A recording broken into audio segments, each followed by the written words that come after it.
Hello दोस्तों, कैसे हैं आप सब। I hope you are all doing well से मुझे याद आया सबसे इंपॉर्टेंट टॉपिक हमारा हेल्थ है। और अगर मैं हेल्थ की बात करूं और आज हम इसी चैप्टर के ऊपर जो है बात करने वाले हैं health related to reproductive health. बहुत सेंसिटिव टॉपिक है और बहुत ज़रूरत है इसकी अवेयरनेस की, not only for the science students बल्कि कोई भी बच्चा किसी भी बैकग्राउंड सब्जेक्ट से हो तो मुझे लगता है ये टॉपिक जो है उसकी समझने के लिए बहुत ज्यादा जरूरत है। अगर मैं इस टॉपिक की बात करूं तो सबसे पहले हम बात करते हैं व्हाट इज हेल्थ। हेल्थ क्या है? हेल्थ जो है हमारे पास, हेल्थ की अगर हम बात करते हैं तो according to WHO, that is the world health organisation, world health organisation कहती है कि एक हेल्दी पर्सन वो है, हम यूजली लेमैन लैंग्वेज में अगर हम बात करें, हम हेल्दी उस बंदे को बोलते हैं जो हमें थोड़ा सा दिखता है कि बॉडी आउटफिट सही है उस बंदे की, तो हम बोलते हैं कि यार ये बंदा तो हेल्दी है। लेकिन क्या कोई बंदा जिसको हम आउटरली उसको अगर हम देखकर बोल रहे हैं हेल्दी, क्या वो सच में हेल्दी है? क्या उसे कोई परेशानी नहीं है? क्या वो सिर्फ दिखावा कर रहा है? वैसे भी मास्क ऑफ दुनिया चल रही है सारी वैसी ही, तो सच में वो हेल्दी है, सच में वो खुश है या नहीं? तो हम डेफिनेशन कैसे देंगे एक हेल्दी पर्सन के लिए? What is health? तो WHO ये बोलती है हेल्थ के लिए कि एक पर्सन जो कि कैसा है, फिजिकली, मेंटली, सोशली, जो है इमोशनली, अगर वो सब चीजों में उसकी जो माइंड स्टेट है, वेल बीइंग है, तब जाकर हम उस पर्सन को क्या बोलेंगे? हेल्दी। लेकिन एक पर्सन एट एवरी टाइम जो है वो इन चार स्टेट में स्टेबल नहीं हो सकता। तो दैट मीन्स कोई एक टाइम पीरियड ऐसा होगा जहां पर एक बंदा जो है इक्विवेलेंट स्टेबिलिटी होगी, जहां पर अगर वो एक्चुअली में खुश है, अगर आप एक्चुअली में हैप्पी हो। हैप्पी कैसे रहोगे आप? जब आप इंटरनल अपने आप से खुश हो। अगर आप खुद से खुश हो तो दैट मीन्स आपके लिए आपके आसपास की सराउंडिंग आपको ऑटोमेटिकली जो है वो कैसी देखेगी? हैप्पी। अगर आप खुद ही दुखी रहोगे तो ऑब्वियसली बात है आपके सराउंडिंग में आपको सब कैसा लगेगा? डल लगेगा। तो WHO ने यही चीज बोली कि फिजिकली, इमोशनली अगर हम जो है क्या है? स्टेबल हैं, तो बाकी चीजें ऑटोमेटिकली हम बोल सकते हैं कि वो पर्सन कैसा है? हेल्दी। तो दैट मीन्स किसी पर्सन की आउटफिट देखकर हम ये नहीं कह सकते हैं कि वो हेल्दी है। हो सकता है वो मेंटली जो है बहुत ज्यादा डिस्टर्ब हो, और यूजली हम यही चीज देखते आते हैं कि बाद में हमें सुनने को मिलता है कि उस बंदे ने सुसाइड कर दिया, वो बंदा डिप्रेशन में है। तो मेंटल इलनेस या मेंटल हेल्थ जो है वो बहुत इंपॉर्टेंट है।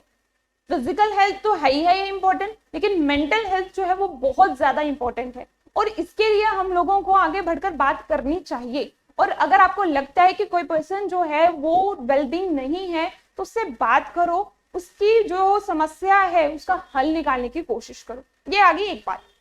हम बात करते हैं जो हमारा चैप्टर है that is the reproductive health. हम यहाँ पर बात करने वाले हैं अबाउट द रिप्रोडक्शन की। अगर हम बात करें तो हमें मालूम है रिप्रोडक्शन जो है वो क्या होती है कि अपने सर्वाइवल के लिए जो है, हम सर्वाइवल के लिए इंपॉर्टेंट नहीं बोल सकते रिप्रोडक्शन को, बट अपनी स्पीशी को कंटिन्यू में रखने के लिए, दैट मींस इसका पर्पस क्या है? Continuity of the species. और दूसरी इंपॉर्टेंट चीज जो है वो है वेरिएशन। वेरिएशंस आएंगी तभी जाकर क्या होगा? हमारे पास एवोल्यूशन होगा। ये रही एक बात। बात कर रहे हैं हम रिप्रोडक्टिव हेल्थ की, तो बात आ जाएगी हमारे पास रिप्रोडक्टिव ऑर्गन्स के बारे में। तो अगर हम बात करें व्हाट इज रिप्रोडक्टिव हेल्थ, तो रिप्रोडक्टिव हेल्थ इज जनरली हम बोल सकते हैं क्या? Defined as the healthy and proper, या फिर हम बोल सकते हैं normal functioning of all the reproductive organs.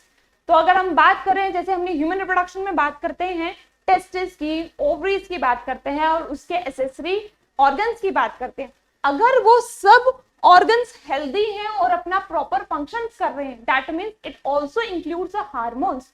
तो इन सब चीजों को समझने से पहले हमें अपने आप को समझना पड़ेगा। हमें हर एक साइकिल के बारे में पता होना चाहिए, हमें रिप्रोडक्टिव ऑर्गन्स के बारे में जो है नॉलेज होनी चाहिए कि किस तरीके से जो है रिप्रोडक्टिव ऑर्गन्स जो है वो काम करते हैं, किस एज पे जो है they are attainable to reproduce. Organisms कब रिप्रोड्यूस कर सकते हैं, कब जो है उनकी बॉडी जो है वो फिट है। उसके बाद ये ऑर्गन्स अगर फिट हैं तो उनका फंक्शनिंग जो है वो बहुत इंपॉर्टेंट है। फंक्शनिंग जो है उसमें हमारे हार्मोन्स इंड्यूस किस तरीके से होंगे, हार्मोन्स कब जो है हमारे स्ट्रेस के साथ रिलेट करें, एंजाइटी के साथ रिलेट करें, क्या हार्मोन्स के ऊपर कोई फर्क पड़ता है? अगर हमारा मेंटल लेवल सही नहीं होगा, ऑटोमेटिकली हमारा फिजियोलॉजिकल प्रोसेस जो है वो सारे के सारे क्या हो जाएंगे, डिस्टर्ब हो जाएंगे। ये आ गई हमारे पास रिप्रोडक्टिव हेल्थ की definition. The complete wellbeing with respect to all the aspects of reproduction, जैसे आ गया फिजिकल, इमोशनल, बिहेवियर, ठीक है, उसके साथ साथ हमारा सोशल। तो ये चार बातें मैंने पहले ही बोली, क्या क्या, फिजिकल, इमोशनल, बिहेवियर और सोशल। तो ये चारों चीजें अगर हैं तब जाकर आप बोलोगे कि वो पर्सन क्या है, healthy. A society with people having physical and functionally normal reproductive organs as well as the normal interaction with respect to behavior emotion among them is respectively healthy। Physical और मेंटल हेल्थ की तो बात की मैंने। हम usually देख रहे हैं कि हमारे पास जो है, जो लोग सोशली हेल्दी की बात करें, अगर हम खुद डिस्टर्ब्ड हैं, हम अपने आप से ही खुश नहीं हैं, तो क्या होगा, हम जो बाहर जो है लड़ाई झगड़ा उठना ज्यादा करेंगे। इसका मतलब जो इंसान लड़ाई झगड़ा ज्यादा करता है या क्रिमिनल एक्टिविटीज में ज्यादा इवॉल्व है, उसका जो आंसर है वो क्या है कि वो इतना ज्यादा इवॉल्व उन चीजों में क्यों है, बिकॉज उस बंदे की मेंटल हेल्थ जो है, उसका इनर पीस जो है वो खुद जो है वो स्टेबल नहीं है, जिसकी वजह से जो है वो इन एक्टिविटीज में जो है बार बार इवॉल्व हो रहा है। अगर आप ज्यादा लड़ झगड़ रहे हो तो ये ध्यान से सुन लो, यहाँ पे प्रॉब्लम दूसरे बंदे में नहीं है, ये प्रॉब्लम है आपके इनर पीस में। और अगर दूसरा बंदा भी अगर लड़ रहा है तो उसमें भी प्रॉब्लम क्या है कि उसका इनर पीस जो है वो डिस्टर्ब है। तो उससे बातचीत करो, उसको समझाओ, नहीं होता है तो आप उससे क्या कर सकते हो, बैकस्टेप ले सकते हो, आप लड़ो मत, ठीक है। तो मेंटल पीस जो है यहाँ पर, और उसी चीज से हमारी सोसाइटी बनती है। सोसाइटी में हम आज देख रहे हैं सेक्सुअल एब्यूज के केसेस, हेरासमेंट के केसेस, असॉल्ट के केसेस। तो ये जितनी भी चीजें अगर हो रही हैं या क्रिमिनल एक्टिविटीज जितनी भी बढ़ती जा रही हैं, वो क्यों है सारी की सब चीजें, क्योंकि हमारे पास जो है लोग मेंटली स्टेबल नहीं है। मे बी वहां पर जो है अनएम्प्लॉयमेंट रीजन हो सकता है, मे बी वहां पर जो है ओवर पॉपुलेशन जो है वो रीजन हो सकता है, क्योंकि ये सब फैक्टर्स एक दूसरे से डील आउट करते हैं। एक फैक्टर की वजह से दूसरे फैक्टर जो है वो ऑटोमेटिकली इन्फ्लुएंस हो जाता है। तो ये सब चीजें अगर हम समझे, तभी मैंने ये चीज कही कि ये चैप्टर जो है वो सिर्फ हमारा नीड पॉइंट ऑफ व्यू से नहीं है, सिर्फ हमारा कोर्स का सिलेबस के हिसाब से नहीं है, ये सेंसिटिव टॉपिक है और ये हर किसी की अवेयरनेस के लिए जरूरी है। तो ये जो मेरा टॉपिक है, मैं चाहती हूँ कि आप ये टॉपिक हर किसी के साथ जो है शेयर करें, ताकि हर कोई जो है अवेयर रहे अपनी चीजों के बारे में, अपने सराउंडिंग के लिए, कि क्या चीज हमारे लिए गुड है और बैड है। क्योंकि मोस्टली हम देखते हैं जो टीनेज बच्चे हैं, उनमें क्या चीज देखी जाती है कि पेरेंट्स जो हैं, यूजुअली हम भी इसी स्टेज से निकले हैं, पेरेंट्स, हम लगता है कि पेरेंट्स जो चीज हमें बोल रहे हैं वो हमारे अगेंस्ट बोल रहे हैं, जो चीज हम कर रहे हैं वो सही है। तो एडोलसेंस में इरिटेबिलिटी रहती है, लेकिन अगर हम उसको समझेंगे कि हमारे साथ ऐसा क्यों हो रहा है, ये हार्मोन्स की चेंजेस की वजह से हो रहे हैं, अगर इस चीज को हम समझ लें तो ऑटोमेटिकली हम जो है इसके जो रिजल्टेंट आने वाले हैं उसको रोक सकते हैं। यूजुअली इसी टाइम पीरियड में बच्चे जो हैं वो नार्कोटिक्स की तरफ जो है मूव करते हैं। तो हमें समझना पड़ेगा what is good and what is bad for us. तो वो समझ तभी आएगी जब हम अपने आप को समझ पाएंगे कि ये मेरे लिए सही है या नहीं। तो चलिए आगे देखते हैं चैप्टर में हमने क्या क्या चीजें सीखनी है। सबसे पहले अगर मैं बात करूं, जो फैमिली प्लानिंग का कंसेप्ट है चैप्टर में, सबसे पहले हमने बात की WHO के बारे में। WHO ने जो है डेफिनेशन दी है हेल्थ की, वो क्लियर हो चुकी है हमें। नेक्स्ट बात करते हैं अबाउट द फैमिली प्लानिंग।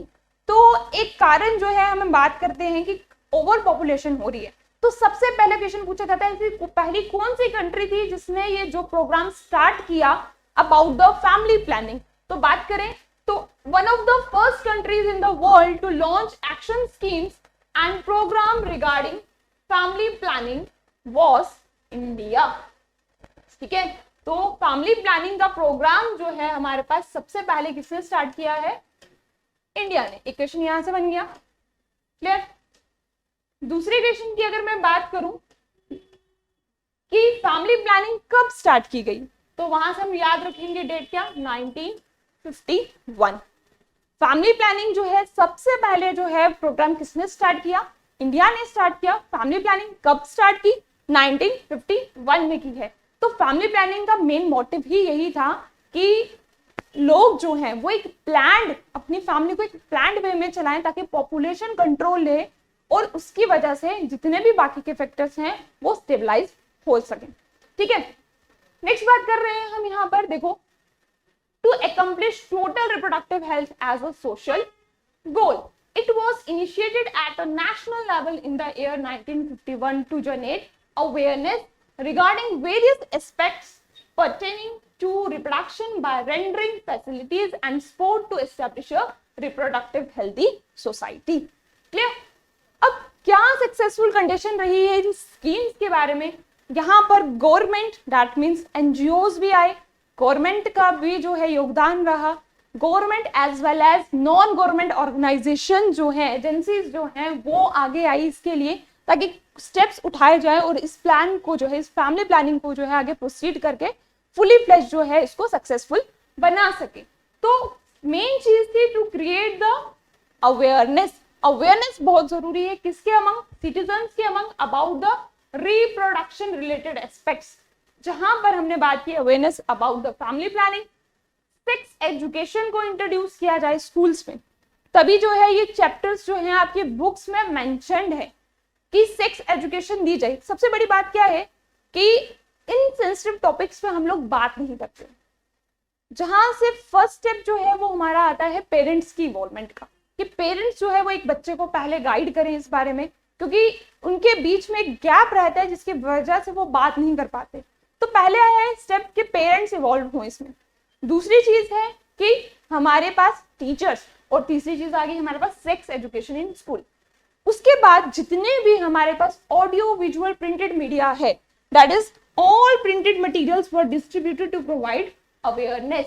तो प्रिंटेड मीडिया जितना भी है वो जितना आ सकता है, देखो डिजिटल इंडिया है, डिजिटल इंडिया नाम से नहीं रखना है, डिजिटल इंडिया को यूटिलाइज भी करना है। डिजिटल इंडिया जो है उसको यूटिलाइज करेंगे but in a proper way.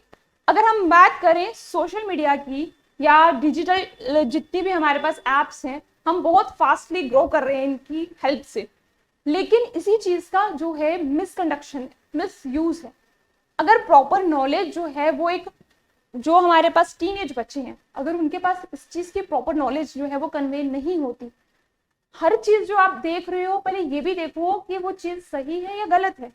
जो चीज आपको वहां दिखाई जाती है उस चीज को आपको पॉजिटिव फीडबैक मिल रहा है कि नेगेटिव, उस चीज को अगर आप देखोगे तो हर चीज जो है, हर चीज का एक एक्सपेक्ट होता है, एक गुड एक बैड, और उसी चीज में जो हमारे पास मीडिया जो है इसमें योगदान दे रहा है, तो अगर वो सही से योगदान दे तो नॉलेज जो है वो पूरी कन्वे होगी, अवेयरनेस जो है वो पूरी कन्वे होगी। लेकिन वही मीडिया जो है रिजल्टेंट अगर उसको किसी और तरीके से दिखा रहा है तो ऑब्वियस सी बात है हमारी सोसाइटी में उसका रिजल्टेंट भी हमें क्या मिलेगा, उसका अपोजिट ही मिलेगा। Clear? Then using the audio and video on PPTs, that is the power point slides on reproductive health के बारे में बताई जाए, कंप्लीट इंफॉर्मेशन दी जाए about the reproductive organ.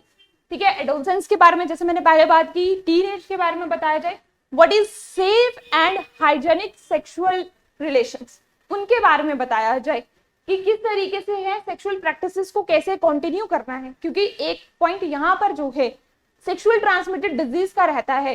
Sexual transmitted disease जो है वो मल्टीपल पार्टनर्स के साथ जो है रिलेशन रखने से होती है। तो अगर आपको नॉलेज रहेगी what is safe and hygienic sexual practices, तो हमें पता चलेगा कि क्या चीज जो है हमें किस तरीके से करनी है। देन एसटीडीज आ गई, sexual transmitted disease, birth control methods कैसे होने चाहिए, क्योंकि बर्थ कंट्रोल मेथड्स की वजह से ही हमें पता चलेगा कि पॉपुलेशन को कंट्रोल कैसे करना है। और साथ ही साथ हमारे पास prenatal and the postnatal care, that means mother की केयर कैसे कर रही है at the time of pregnancy and after the pregnancy, बच्चे को किस तरीके से पाल पोषण करना है, दैट मीन्स ये नहीं है कि वो माल न्यूट्रिशन का शिकार हो जाए। तो इन सब चीजों के बारे में क्या रखना है, ध्यान रखना है कि किस तरीके से जो है हमारे पास ये सब चीजें ऑर्गेनाइज होती हैं। तो हमने यहाँ पर बात की, ठीक है, तो ये अभी तक हम बात कर चुके हैं अबाउट द 1951 स्ट्रेटेजीज के बारे में। ठीक है, 1951 में क्या स्ट्रेटेजीज अपनाई गई, किस तरीके से इस चीज को आगे बढ़ाया गया, इसके साथ साथ हमें जो इंपॉर्टेंट चीज याद रखनी है, हमने बोला 1951 में फैमिली प्लानिंग के बारे में। अब ये प्रोग्राम जो है इंट्रोड्यूस किसने किया है, ये याद रखना हमें पड़ेगा, RCH। RCH क्या है हमारे पास, it is a reproductive and child health care. तो दैट मीन्स क्वेश्चन पूछा जाएगा, family planning is come under RCH, that is the reproductive and child health care के अंडर जो है ये सारी स्कीम्स एंड प्रोग्राम्स जो है वो आते हैं। तो ये प्रोग्राम्स जो है वो इंट्रोड्यूस किए गए हैं क्या करने के लिए, अवेयरनेस के लिए, ताकि जो है एक हेल्दी और स्पोर्टिव सोसाइटी जो है वो बन सके। उसके बाद अगर हम बात करें, हमने स्टेप्स की बात की, स्टेप्स में मैंने सबसे पहले ऑडियो विजुअल्स के बारे में बताया आपको, ठीक है। तो किस तरीके से government and non government organisation जो है इसके लिए फॉरवर्ड आई हुई है। यंग एडल्ट्स और चिल्ड्रन की अगर हम बात करें, उनको हमने बोला अभी कि एक करेक्ट इंफॉर्मेशन जो है वो कन्वे करने की जरूरत है। अगर इंफॉर्मेशन डायरेक्ट कन्वे नहीं होगी तो मैंने बोला इसमें टीचर्स, पेरेंट्स, क्लोज रिलेटिव्स हैं, फ्रेंड्स हैं, जिनके साथ आप ओपनली बात कर सकते हो, वो सब जो है क्या कर सकते हैं, रिप्रोडक्टिव हेल्थ के लिए अवेयरनेस आपको दे सकते हैं। देन सेक्स एजुकेशन की बात की हमने, सेक्सुअल ट्रांसमिटेड डिजीजेस के बारे में पता होना चाहिए, सेक्सुअल ट्रांसमिटेड इन्फेक्शन किन से चीजों से हो सकती है उनके बारे में हमें कंप्लीट नॉलेज होनी चाहिए।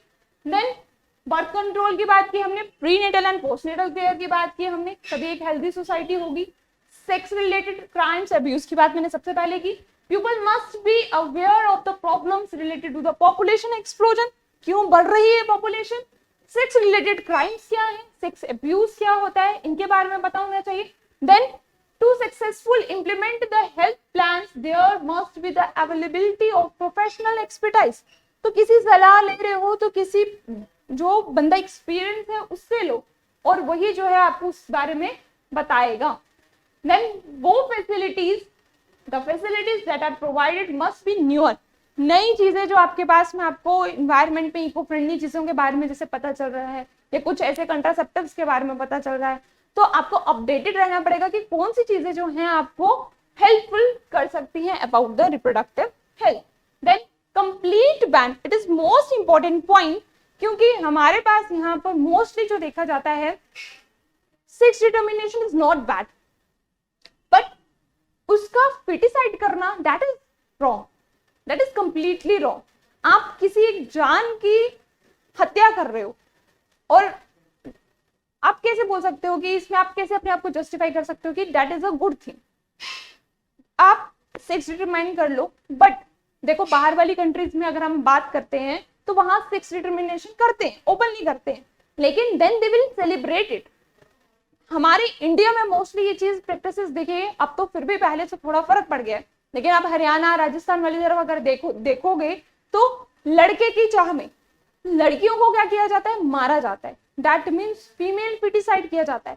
तो ऐसी जो टेक्निक्स है हमारे पास जो डिटरमाइन करती है सेक्स डिटरमिनेशन, या तो अगर हमें कंप्लीटली नॉलेज अगर है, अगर हम इस चीज को इरेडिकेट कर सकते हैं अपनी सोसाइटी के लिए, I think this is one of the best point. और हमने तब जाकर कुछ गेन किया है, तब जाकर मैं ये समझती हूँ, तब जाकर हम ये बोल सकते हैं या we are really developed, still we are developing country, but अगर ऐसी चीजें अगर हम अचीव कर रहे हैं then we are really developed.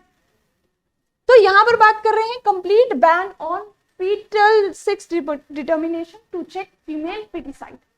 Then large scale पर हमें चाइल्ड इम्यूनाइजेशन, ठीक है, बच्चा हो गया पैदा, लेकिन उसके बाद उसकी इम्यूनिटी का ध्यान रखना, किस टाइम पर कौन सी वैक्सीन उसको देनी है, कब जो है उसकी इम्यूनिटी किस तरीके से स्ट्रॉन्ग करनी है, कैसी डाइट होनी चाहिए, इन सब चीजों के बारे में क्या कर रखना पड़ेगा, हमें ध्यान रखना पड़ेगा। तो ये आगे हमारे पास वो प्रैक्टिसेस मेथड्स जो हमें फॉलो अप करने हैं, वो स्टेप्स जो हमें फॉलो अप करने हैं for a complete reproductive health. तो ये सारी अवेयरनेस जो है हमें सबसे पहले होनी चाहिए। नेक्स्ट बात करते हैं, हमारे पास वो कौन से फैक्टर्स हैं जिनके अंडर हम देख रहे हैं कि रेट जो है वो किस तरीके से डिक्रीज हो रहा है। तो इनके डिक्रीज होने के कारण की अगर मैं बात करूं तो पॉपुलेशन एक्सप्लोजन बढ़ रहा है, ऑब्वियस सी बात है, उसके ऑटोमेटिकली जो है डेथ रेट कम हो रहा है।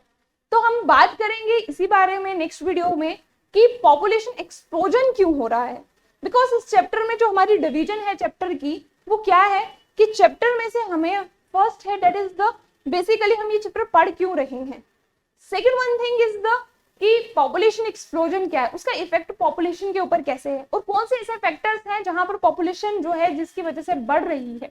दो चीजें, मैनेजेबल एज क्या होनी चाहिए, क्या ऐसे फैक्टर्स हैं जहां जिसके थ्रू हम इन पॉपुलेशन को कंट्रोल कर सकते हैं, that are the contraceptive methods. Then we have the MTPs, we have the in vitro fertilization part and the last one is the sexual transmitted disease। तो इन सब चीजों के बारे में हम नेक्स्ट वीडियोस में, अपकमिंग वीडियोस में इन टॉपिक्स के बारे में पढ़ेंगे, सीखेंगे कि किस तरीके से हम अपनी हेल्थ को एज वेल एज अपनी सोसाइटी को हेल्दी बना सकते हैं। तो इन चीजों के लिए आप अपने आप को, अपनी सराउंडिंग को, दोनों को हेल्दी बनाकर रखो, यही मेरी विश है आपके लिए। Thank you, have a nice day.